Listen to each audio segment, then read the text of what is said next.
The FBI has issued a warning to all Americans. There is a nationwide threat happening right now, and according to the FBI and Homeland Security, they are doing everything they can to keep the American people safe. Watch this. Tonight, federal law enforcement officials are warning of a heightened security threat across the United States following those deadly strikes in Iran. Security has been increased in dozens of cities across the country. In cities like New York, Chicago, Los Angeles, San Francisco, Dallas, and now Austin, Texas. What we are hearing is that there are multiple threats out there, some of which are being stopped as we speak. Others are actually getting carried out.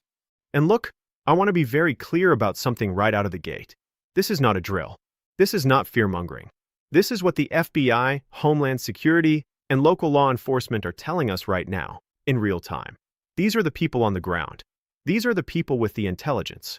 And what they are saying is serious. Very serious. So stay with me here because I'm going to walk you through everything. What happened, what we know, who the suspect is, and most importantly, what the FBI is telling every single American right now. Let's start with Austin, Texas, because this is what set off the nationwide alert that we are now talking about. And once you hear what law enforcement found, what this shooter was wearing, what was in his vehicle, what was inside his home, you're going to understand immediately why the FBI moved so fast to raise the threat level across the entire country. Here's what we know. Per multiple federal law enforcement sources, the Austin mass shooter is a 53-year-old naturalized U.S. citizen who was born in Segal and was living in Pflugerville, Texas. Now, right there, that detail matters. This is not someone who just arrived. This is someone who has been here, living here, blending in, going about daily life. And yet, when law enforcement recovered materials from his person and from inside his vehicle, what they found gave, and I'm quoting the FBI directly here, possible indications of a nexus to terrorism. Let me tell you what that means in plain language. The shooter was wearing clothing that said Allah on it. His sweater literally said property of Allah. And underneath that, law enforcement found an undershirt bearing an Iranian flag. Inside the vehicle, additional materials were recovered that are still being analyzed. And at his residence, investigators found further paraphernalia with connections to Iran. And here's what Representative Michael McCall of Texas, the chairman of the House Foreign Affairs Committee, a man who has been briefed on this, said just 1 hour after the attack.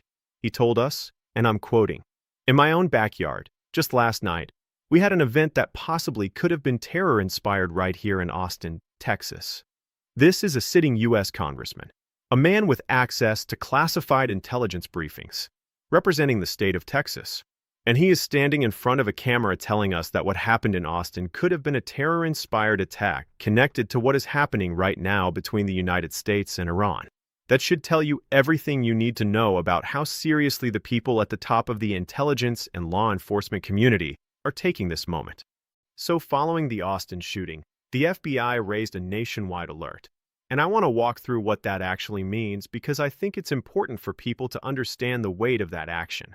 When the FBI raises a nationwide alert at this level, it means they have threat intelligence, real, credible, actionable intelligence, suggesting that additional attacks may be coming. It means they have identified persons of interest across multiple cities. It means joint terrorism task forces in every major metropolitan area in this country have been mobilized and are working around the clock, 24 hours a day, 7 days a week. FBI Director Kash Patel put out a statement, and I want to read this to you directly because I think the language matters. He said, "FBI personnel are fully engaged on the situation overseas. I have instructed our counterterrorism and intelligence teams to be on high alert and mobilize all assisting security assets needed. Our joint terrorism task forces throughout the country are working 24/7 as always." Now I want to bring in some expert perspective here, because earlier this morning, I spoke with Jason Pack, a former FBI special agent with deep experience in counterterrorism investigations. And here's what he told us. He said the realistic possibility of some kind of blowback here on U.S. soil, it is possible. That's why the FBI and the entire U.S. intelligence community began a 24/7 watch immediately. And here's the critical point he made that I want you to hear. He said this didn't just start last night. The FBI and U.S. intelligence community have agents who work these types of investigations throughout the entire year. So when something like this is planned, They go back and take a second look at old cases. They look at people currently inside the United States who may have ties back to Iran, and they begin a much closer, much more intensive surveillance of those individuals. That tells you something. The infrastructure to respond to this already exists. The systems are already in place. The question is whether the threat materializes, and the FBI is saying right now that the threat level is as high as it has been in recent years. Now I need to spend some time on this because I think this is the part that people don't fully understand. And when you understand how sleeper cells actually operate, how they get into the country, how they live here, and how they get activated, it makes the current moment feel a lot more urgent.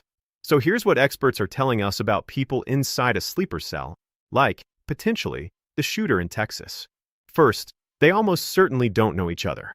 A sleeper cell is not a group of people who came over together, who live near each other, who communicate regularly. That's not how it works. Each individual operative comes in separately.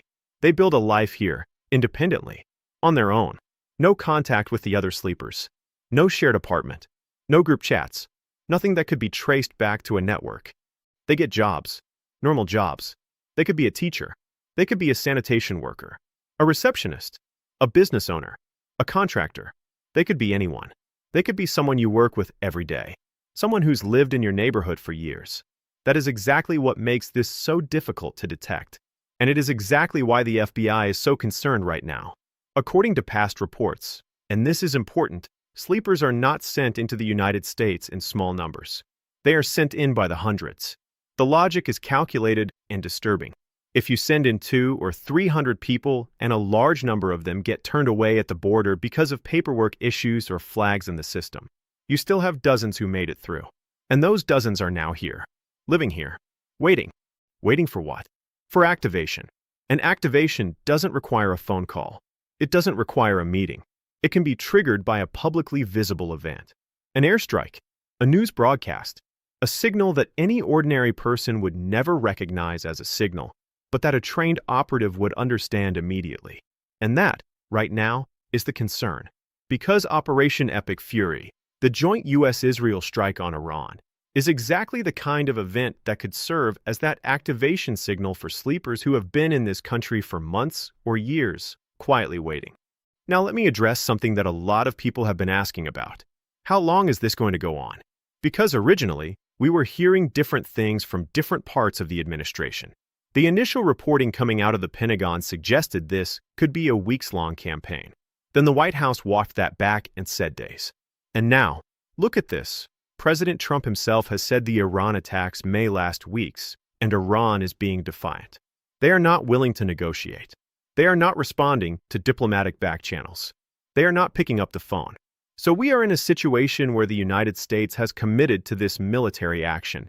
Iran has publicly and loudly refused to engage in any form of negotiation, and the strikes are continuing.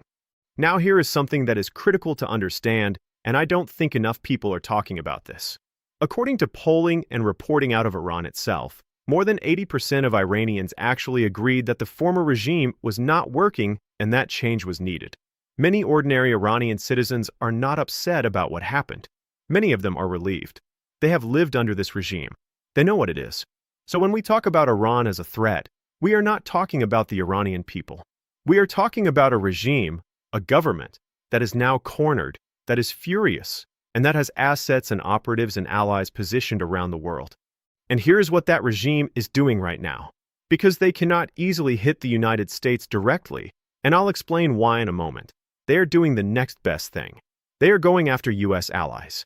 They are going after every country in the region that has any connection to the United States or to Israel.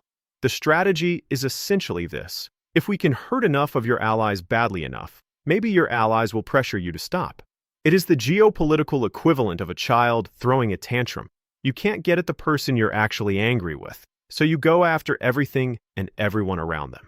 And in doing so, they are making things dramatically worse for themselves regionally.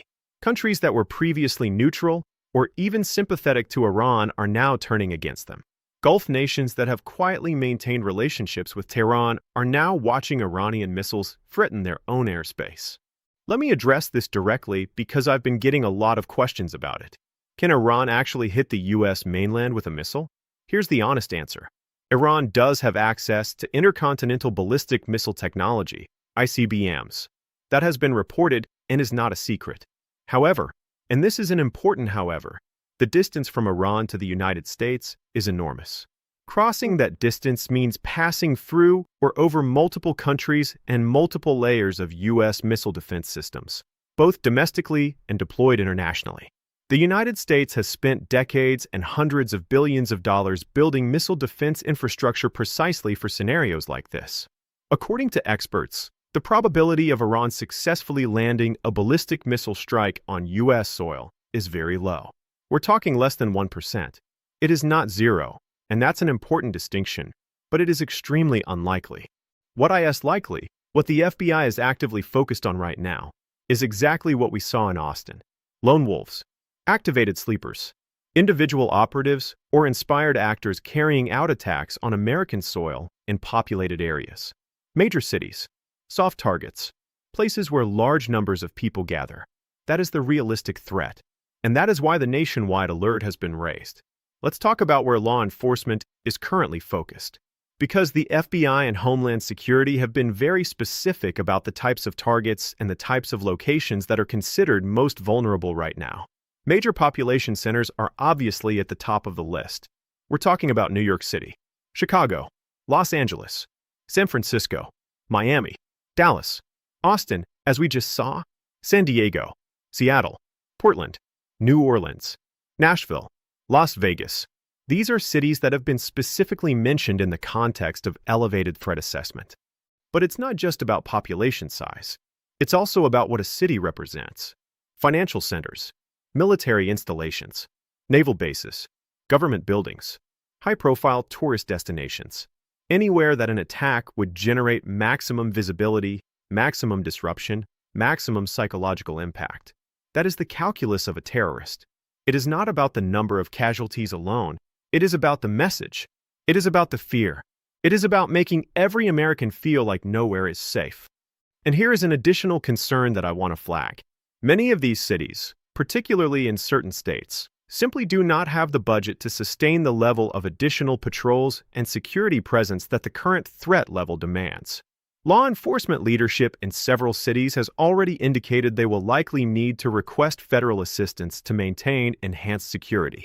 If that federal assistance is slow to come or insufficient, there will be gaps. And gaps are exactly what an activated sleeper or a lone wolf operative looks for.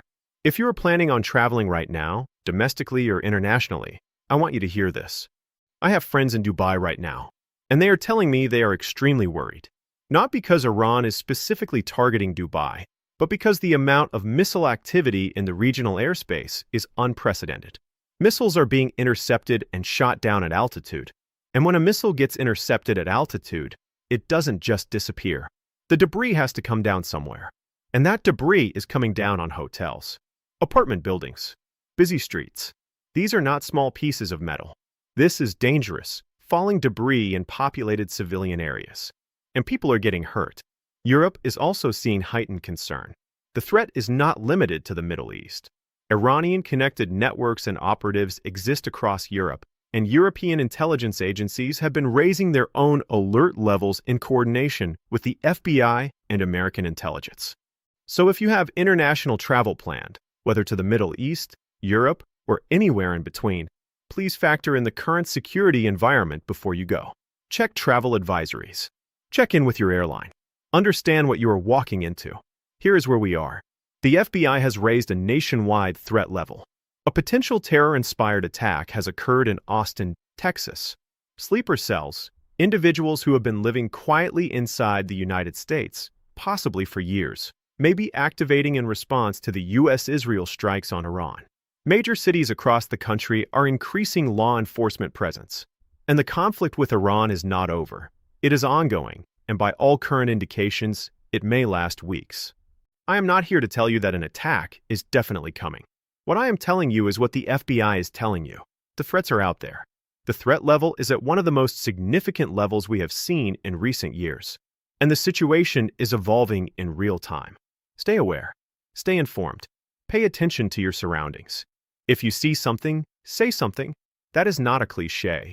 that is literally the most important tool available to law enforcement right now when trying to identify and stop a lone wolf or an activated sleeper before they can act. As this continues to develop, as we get more information from the FBI, from Homeland Security, from local law enforcement, and as the conflict in the Middle East continues to unfold, I promise I will bring you every update the moment it comes across. That is what I'm here for. If you're new here, please consider subscribing. It's completely free.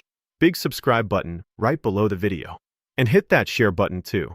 This is information that people around you need to have right now. Drop your questions and your concerns in the comments below. Let me know what you want me to cover, what you're seeing in your area, what you want to know more about. Stay safe, stay alert, and I'll see you guys on the next one.